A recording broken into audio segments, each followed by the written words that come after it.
بہت شکریہ جی. میں تمام کورٹ رپورٹرز کا، میڈیا کے نمائندگان کا شکر گزار ہوں. آج ہم پھر شہباز شریف صاحب کے اس کیس میں پیش ہوئے جو انہوں نے عمران احمد نیازی کے خلاف 2017 میں دائر کیا تھا، جس میں عمران نیازی کے خلاف ایک ہتک عزت کا دعویٰ دائر کیا گیا. عمران احمد نیازی نے اس وقت ایک جھوٹا الزام لگایا کہ میاں شہباز شریف نے ان کو پاناما کیس واپس لینے کے لیے 10 ارب روپے آفر کیے ہیں. آج اس کیس میں میرے پر جرح ہوئی اور میں نے کورٹ کے روبرو تمام سوالات کے جواب دیے کہ اس جھوٹے من گھڑت بے بنیاد بیان سے جو عمران احمد نیازی نے 2017 میں دیا، اس سے نہ صرف شہباز شریف صاحب کی ساکھ کو متاثر کرنے کی کوشش کی، بلکہ ایک جھوٹا پروپیگنڈا کیا جو تمام اخبارات میں شائع ہوا، جو مختلف ٹی وی پروگرامز کے اندر اس کو دہرایا گیا، اور اس میں ان الزامات کی بنیاد پر سیاست کی گئی. تو یہ جھوٹے الزامات، اس کا جواب دینا ہوگا. دیکھیے، پہلے ہی بہت ساری عدالتوں میں جو ہتک عزت کے دعوے ہوئے تھے، میں نے پچھلی مرتبہ بھی ذکر کیا کہ ایک بیرون ملک بیٹھا شخص، اس کے خلاف لندن کی عدالت نے بھی ایک آرڈر پاس کیا اور اس کو جھوٹا قرار دیا. اس نے پاک فوج پہ، اداروں پہ الزامات لگائے جو جھوٹے ثابت ہوئے لندن کی عدالت میں، اور اس کو نہ صرف ہرجانہ دینا پڑا بلکہ جتنا کورٹ کے اخراجات تھے وہ بھی ادا کرنے پڑے ہیں. ایک سرٹیفائیڈ جھوٹا ڈکلیئر ہوا، ملک سے باہر بیٹھا تحریک انصاف کا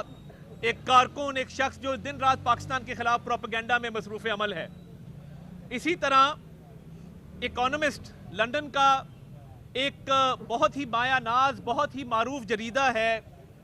جس کے اندر اوون بینٹ جونز ایک بڑے معروف صحافی، انہوں نے کل ایک سٹوری شائع کی کہ عمران احمد نیازی کے جتنے فیصلے ہیں وہ کمپٹنس کی بنیاد پہ، گورننس کی بنیاد پہ، ملک کے بہترین مفاد میں نہیں ہوتے تھے. وہ ایک روحانیت کا لبادہ اوڑے ان کی اہلیہ اثر انداز ہوتی تھی سرکاری فیصلوں کے اوپر. وہ بتاتی تھیں کہ کون سی تعیناتی کہاں ہوگی، کون سے ملک کے ساتھ اچھے تعلقات ہوں گے، کس ملک کے ساتھ تھوڑا سا ریزرو تعلقات رکھنے ہیں. اور یہ تمام معاملہ جو روحانیت کے لبادے میں تھا، یہ باقاعدہ سپرسٹیشن کی بنیاد پہ، لفظ یوز ہوا ہے سپرسٹیشن، تو یہ باقاعدہ ایک ان کی اپنا ایک روحانیت کا آئیڈیا تھا جس کے تحت یہ فیصلے کیے جاتے تھے. اور یہ تمام فیصلوں پر وہ نہ صرف اثر انداز ہوتی تھیں بلکہ وہ انشور کرتی تھی کہ یہ ہر فیصلہ اس پر عمل درآمد ہو. تو یہ آج کے دور میں بھی اس طرح کی سپرسٹیشنز کرنا، اس طرح کے معاملات کرنا جن کا لاجک کے ساتھ، ریزننگ کے ساتھ، اور گورننس اور پولیٹکس ایک آرٹ ہے جس کے اندر آپ کو ایکسپرٹ اوپینین چاہیے ہوتا ہے. فورن پالیسی کے ایکسپرٹس ہوتے ہیں، وہ آپ کو بتاتے ہیں کہ فورن پالیسی میں آگے کیسے بڑھنا ہے. اکانومی کے ایکسپرٹس ہوتے ہیں، وہ آپ کو بتاتے ہیں کہ اکانومی میں آگے کیسے بڑھنا ہے. اور ہر فیلڈ کا ایک اسپیشلسٹ ہوتا ہے. مگر لندن کے جریدے نے یہ کہا ہے کہ یہ ایکسپرٹ کو نہیں پوچھتے تھے، نہ فورن پالیسی میں، نہ اکانومی کے حوالے سے، نہ ڈومیسٹک پالیسی کے حوالے سے، اور نہ ہی ملک کو آگے لے کے جانے کے حوالے سے. یہ تمام تر فیصلے ان کی اہلیہ بتاتی تھیں، بشرا بی بی، کہ یہ فیصلے کس بنیاد پہ کرنے ہیں. اور اس بنیاد پہ آپ نے دیکھا بزدار کو وزیر اعلیٰ لگایا گیا. اس بنیاد پہ آپ نے دیکھا کہ بہت بہت اہم فیصلے اس ملک کے، جن کا تعلق ملک کی سالمیت، ملک کی آگے بڑھنے سے تھا، ملک کی ترقی کے ساتھ تھا، وہ تمام فیصلے اس سپرسٹیشن کے اندر کیے گئے. اور ایک بندہ جو اس طرح کے معاملات کے تحت گورننس کو چلاتا ہو، یہ انتہائی افسوسناک ہے. اور جو جھوٹے الزامات اس نے پوری دنیا پہ لگائے دھرنوں کے دوران 2017 میں، یہ جو شہباز شریف صاحب پہ 10 ارب روپے کی آفر والا الزام لگایا کہ 10 ارب روپے لے لو اور یہ پاناما کیس واپس لے لو، یہ کئی بار دہرایا. یہ ٹی وی پروگرامز میں دہرایا، یہ پریڈ گراؤنڈ میں جلسے کے دوران دہرایا، یہ شوکت خانم پشاور کی تقریب میں دہرایا، یہ کراچی ایئرپورٹ پہ کارکنان سے خطاب کے دوران دہرایا. اس شخص کی تاریخ یہ ہے کہ یہ جب بولے گا جھوٹ بولے گا، اور جب فیصلہ کرنے پہ آتا ہے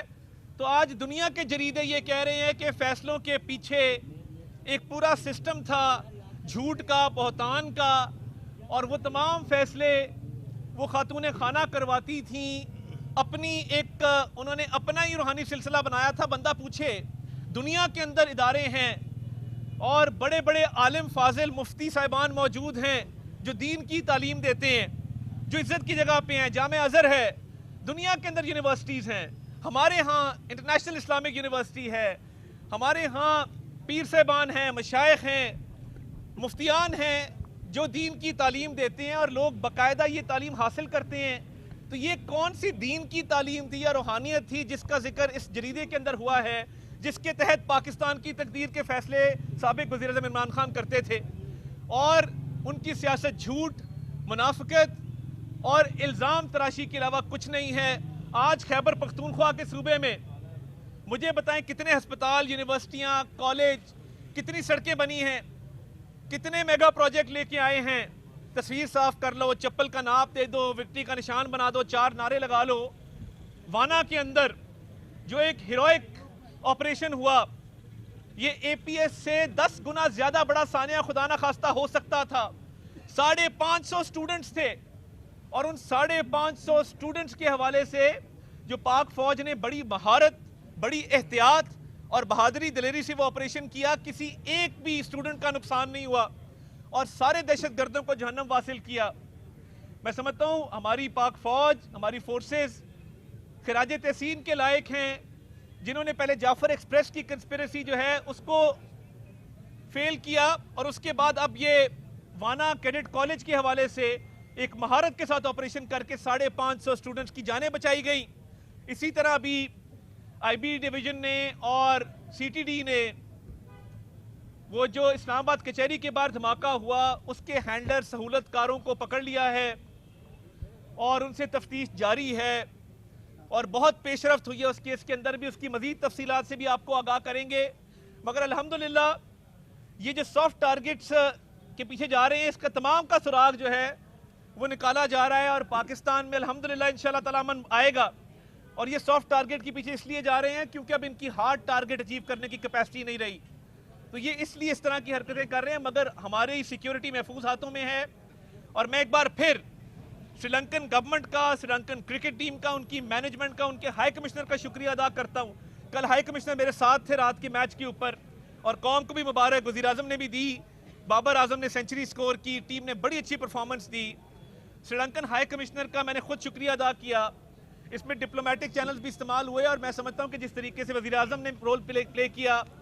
محسن نقوی صاحب اس پر لگے رہے، ہائی کمشنر سے ملاقاتیں کی،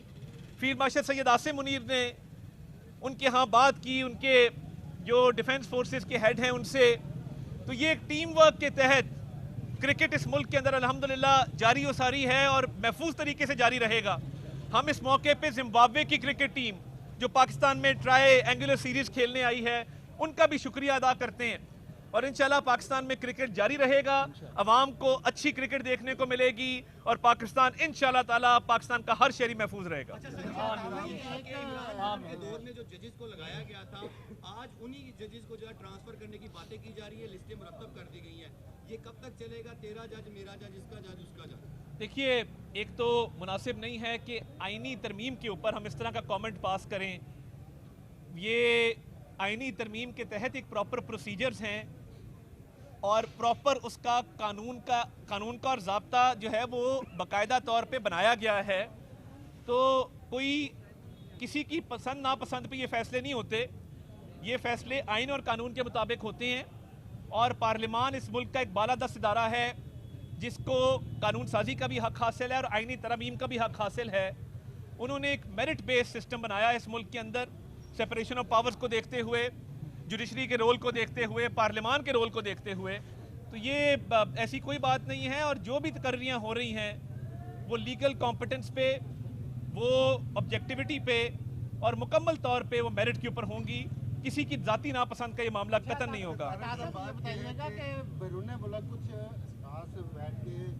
یہ سوشل میڈیا پہ پراپوگنڈا کر رہے ہیں کہ فرد واحد کے لیے 27ویں ترمیم کی گئی، اس پہ آپ کا کیا موقف؟ دیکھیے، میں سمجھتا ہوں کہ یہ